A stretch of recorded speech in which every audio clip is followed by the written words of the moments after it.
Hey everyone, we are moving into the most important holiday, most important time of the year for the Christian, for the believer in Jesus.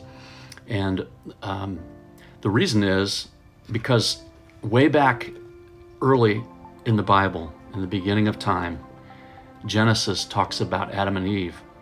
And they lived in this perfect place where there was no pain and no sickness and no evil.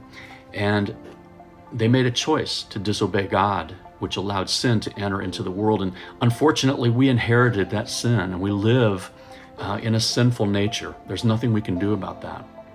We can't do anything to earn forgiveness to God because we're sinful. We can't approach Him. The only way that that could happen is for someone to walk in our place, to live in our world, to be faced with the same temptations and the same issues that we do, and yet get through those without sin. And that was the person of Jesus here on earth.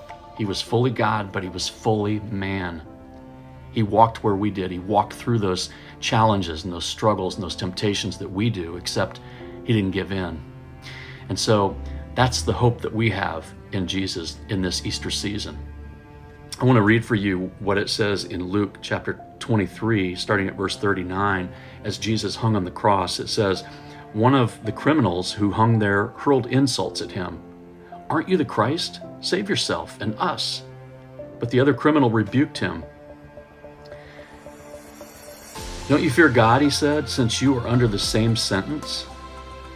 We are punished justly, for we are getting what our deeds deserve, but this man has done nothing wrong.' Then He said, 'Jesus, remember me when you come into your kingdom.' And Jesus answered him and said, 'I tell you the truth, today you will be with me in paradise.'"